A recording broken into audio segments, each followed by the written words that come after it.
Inside Michigan Football is presented by Meyer. Hi again, friends, and welcome to the Big House and another edition of Inside Michigan Football. Doug Karsh alongside the recent University of Michigan Hall of Honor inductee, John Jansen, and the captain of our broadcast. What a win for Michigan.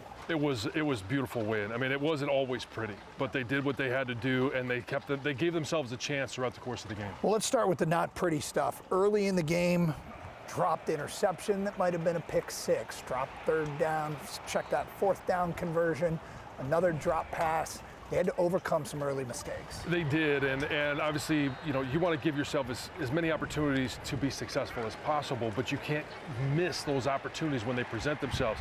So, you know, early on in the game with Shug, like that one was kind of gift wrapped. You could have started and exploded this game early, but they never looked back. They never sat there and wallowed in their misery. They just kept fighting. I think your old coach, Lloyd Carr, used to say football is not a game of perfect, and that applied on Saturday. Wolverines' third drive, they got it going, however. Jordan Marshall with some good, hard running, and then a slant to Donovan McCulley, and the Wolverines started to get something going here.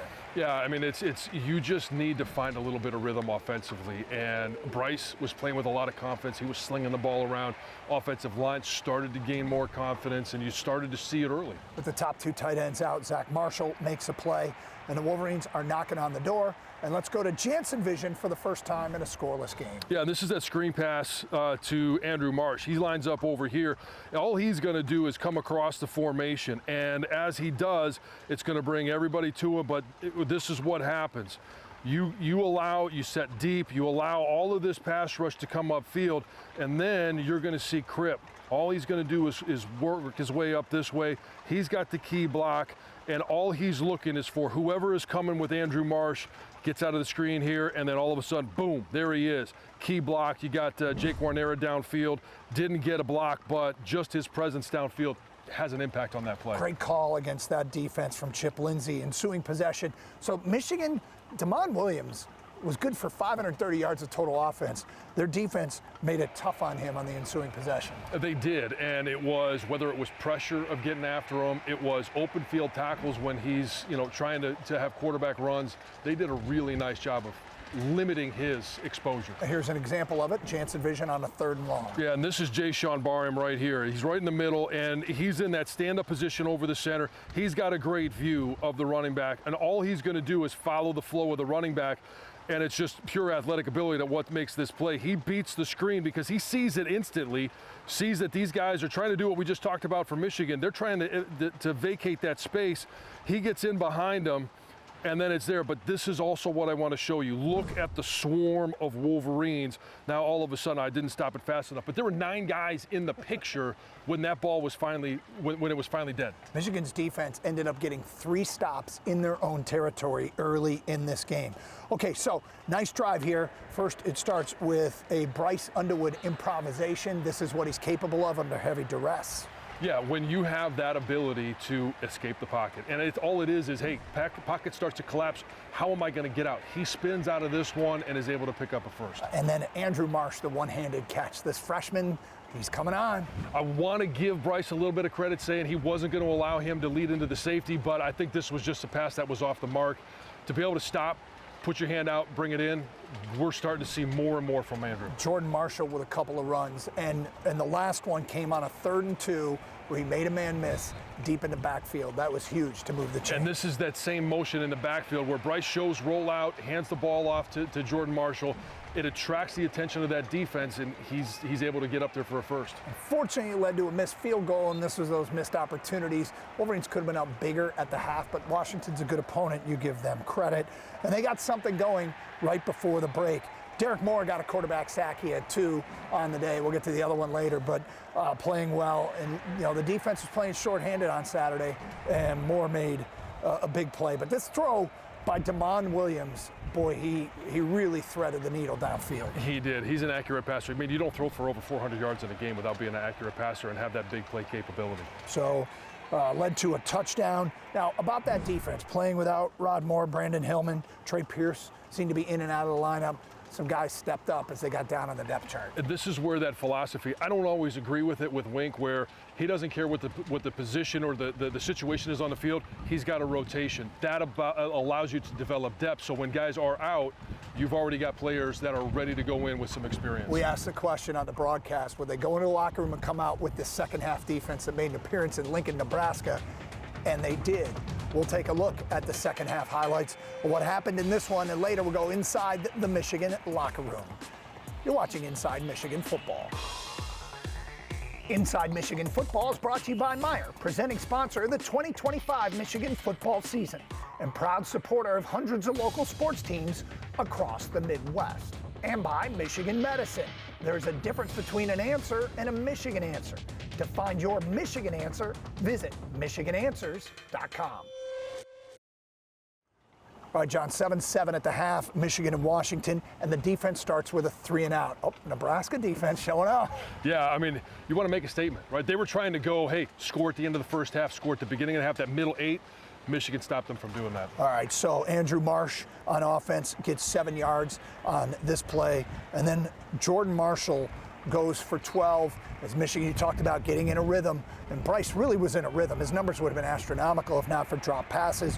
But let's go to this big 3rd and 6 Jansen vision right here against the blitz. Yeah, and in this one, Bryce sees the blitz, they're manned up, and Zach Marshall is right here. This is his guy. The key for Zach as he comes across the formation is to stay shallow. If he's able to stay shallow, this individual is going to have to go through a whole lot of trash to get there. And you see right now, this is what the defender has to get through by keeping it shallow. He doesn't get caught up in this mess, and he's able to break free for an easy first down, a 3rd and 6 conversion, and run for as much as you could possibly get. Okay, later in this same drive, Samaj Morgan with a catch and run that had Michigan knocking on the door. Unfortunately, this drive gets stopped by a 4th down stop by Washington on a spot that we thought the whistle blew a little early here. But yeah, we thought it was a first down, but this is what Washington did. If you watch throughout the course of the year, they're really good in the red zone. All right, so Washington gets a couple of first downs, or check that here. They get, oh no, we go to a 3rd and 4 here with Jansen vision, my apologies, after Washington gets out of the shadows of their own goalpost, and Jansen vision again on this 3rd down. And this is, you're showing 5 up front. You got 5 rushers right here, but you've only got 1 big guy. Everyone else at this point is a pass rush specialist from Jay Sean all the way across. And this is where this group right here has to try and figure out, all right, who's coming, who's not, how are we going to match up? There's confusion. And I don't know how they leave him unblocked. Tight end releases, and you've got manned up over here. You got one guy that's not doing anything, and you got a great play here. And the throws were off the mark because you started to see a defense that was pressuring a quarterback, and it started to get to him. Okay, so we're in a 7-7 game. Sharon Moore opts to punt on 4th and short. And we were wondering if he would take the risk, but his defense rewards him with a huge play here from Cole Sullivan, who leads this team in interceptions. 3 interceptions, and he just keeps making plays. And it led to the Jordan Marshall touchdown, which I'm going to show you here. And it was, hey, 1 play turnover, 1 play touchdown. And this is the perfect defense for this play. And it's an easy wham play. So you've got an easy play or an easy block there by your left tackle. Blake Frazier did a great job stepping in. You've got Gio, who's going to do what he can to protect any inside movement, but then he's got to get up on this linebacker. But the key block, they're going to bring Max Bredesen in here. This guy's going to go unblocked. It's the old wham block inside. He comes in, and all he's going to do is put his helmet right there, and he does what he's coached to do. And that's what causes linebackers blocked by offensive linemen, but that wham block by Max Bredesen it's so much fun to watch. Okay, so Washington with the football again. They move it a little bit. And then how about Jimmy Rolder? What in the name of Brian Jean-Marie is going on here with the linebacker interceptions? I mean, from up top, it looked like Jimmy Rolder was just running along, and all of a sudden, hey, there's a ball right in front of him, and he grabs it. Great play, great awareness, and the ability to actually finish the process of the catch. So Michigan has decent field position here. This is a 14-7 lead, and this drive was big. Some 3rd down conversions. First, Jordan Marshall on a 3rd and 2. Yeah, and he ran some of these first downs he picked up solely on himself. I want to compliment the offensive line, but not on some of these runs. That was just that was a battering ram. Effort, yeah. Now this play might have been one of the biggest in the game. You talk about Deacon Tonelli, who's getting some playing time because of injuries. This is a critical 3rd down and 11. Bryce off the back foot, and what a catch. Bryce off the back foot, throwing to a spot, and he hits that spot right on. But Deacon Tonelli, a drop earlier in the game, could have let it affect him, came back and makes a big 3rd down conversion. And then what a great play call. I mean, you talk about wide open in the end zone for a first-time touchdown score, Zach Marshall. And again, it's Chip Lindsey was in a great rhythm today, and he was in a great rhythm with his quarterback of making sure that he was aware of what was going on and very comfortable running the offense. Okay, so the defense seals the deal. Washington has a 3rd and 1 and a jailbreak run stuff here, and a great job by the defense there to set up a 4th and 3, and the defense gets the turnover. And Derek Moore again. Yep.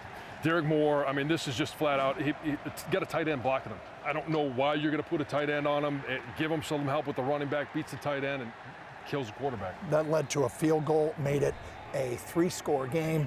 And then let's go to Jansen vision for this. Yeah, this is the easiest Jansen vision I've ever done. But you called for it in the game, and I tell you what, this is great pressure by Cam Brandt, and I'm going to try and make sure I pause it right at the right spot.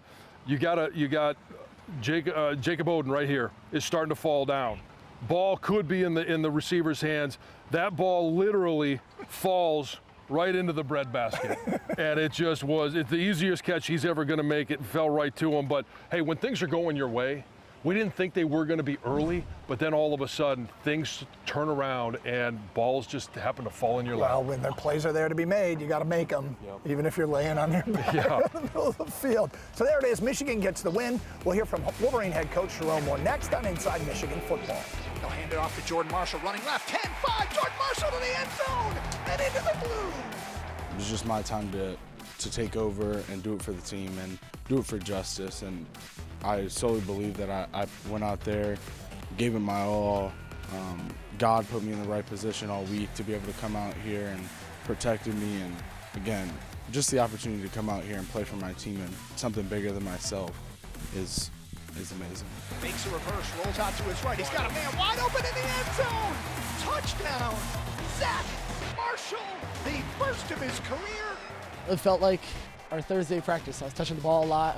I was getting ready to go. And then all of a sudden, things fell into place and ball comes my way in the game, and I'm super, super happy. Our conversation with the coach is brought to you by Meyer. Tough trip back from USC last week. How did you see your team respond this week, but more importantly today? I thought this week we practiced really well. I thought we practiced with a lot of intention, physicality. You know, it wasn't always clean, especially Tuesday and Wednesday, but thought Thursday it came along and looked how it should look. And, you know, that result, you know, hold it on the field. And you never know, right? You never know how it's going to be and never know how it's going to unfold. But I thought today, you can tell from the first snap, you know, we started fast. Defensively, I thought we played outstanding. We tackled so much better, but the coaches emphasized that all week. We emphasized that all week, so to watch them do it was outstanding. I thought offensively, when you have 414 yards again, you know, you have those games before, and you feel like, but that's a really good football team we just played. So to have that many yards and to run the ball the way we did and the physical yards, I thought the O-line took the next step. You know, even with Evan going out, I thought Blake went in there and did a heck of a job. But, you know, you want those 3rd and 4th downs, man. Like, I was hard on him about that. Those 3rd and 1s, 4th, we got to get those. So we'll work to the ends neat to make sure we get those accomplished. So let's start defensively, because you're going up against a player that accounted for over 500 yards of offense last week. Not nearly that, but just the performance from coaching and implementation of the game plan to execution. What did you see defensively? Starts with the coaches. Huge shout out to Coach Wink, Coach Espa, Coach Fee, Coach Morgan, Coach BJ, and the game plan that they put in and the coaching that they did throughout the week to get us to play that way. When you hold, you know, they had 40 yards of rushing, and when you make a team one-dimensional in football, it's hard, man. It's hard to move the ball no matter how good you are. So just an unbelievable job by the coaches coaching and the players executing. And, you know, we had some hard conversations this week, some tough ones that challenged each other. And I thought they did an unbelievable job bouncing back and staying together, and that's what it's all about. Defensively, I mean, it's 7-7. All of a sudden, Cole Sullivan comes up with an interception. One play later, touchdown. Then Jimmy Rolder comes up with an interception, and then a 5.5-minute drive, another touchdown. How big was that sequence of events for your team, especially where you guys are in the season? Huge to have the turnovers. First of all, those plays they're making, but second of all, to score off of the turnovers are unbelievable. So as a team, it's a great team win. And I can't harp, how good I think that team is. I think very highly of that football team we just played. So, they played the number one team in the country as close as anybody. So, for us to do what we did was awesome to watch. But, there's things we always got to work on, and we got to keep attacking. I know it's not new to see Jordan Marshall out there running, but Justice wasn't able to go. What did you see from his performance? Career high, 25 carries, 133 yards, and a touchdown. Just run tough, run physical. Probably going to feel it tomorrow. Going to take care of him tomorrow and Monday. But we got a big one coming up this Saturday. Bryce was 21 of 27, and quite honestly, there were probably 4 drops in there. He was dealing, especially in the first half, the growth that he has had, but also the way that he's protected the football. I think first of all, it starts with Coach Lindsey and how he's coached him. He coaches him hard. He pushes him. I coach him hard. I remember in the walkthrough just today, a play we actually threw. He messed up in the walkthrough. I was like, dude, what are you doing? And he's like, I thought I saw it. I'm like, no, you didn't. So, you got to coach him hard. You got to push him.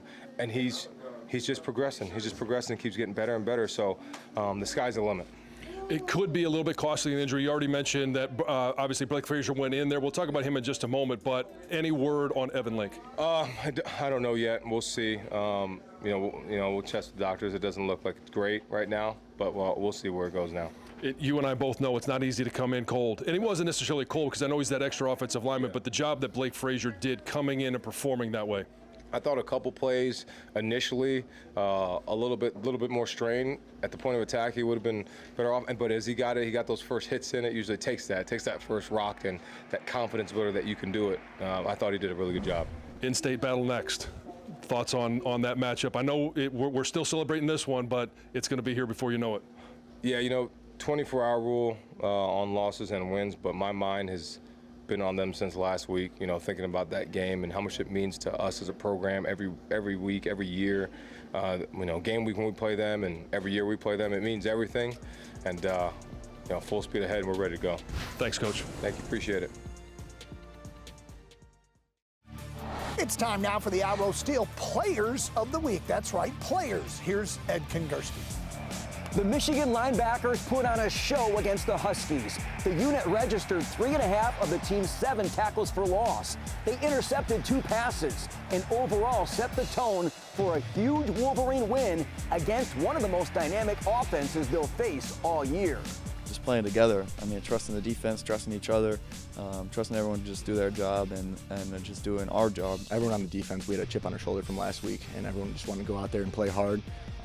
Earn our respect back, get it back to Michigan branded defense, and that's exactly what we did today. Everyone just played for each other and played hard. I'm going to read this off to you. Their second half possessions: punt, interception, downs, interception. When I reel off those 6 possessions, those 6 drives by them, what races through your head when you reflect on that?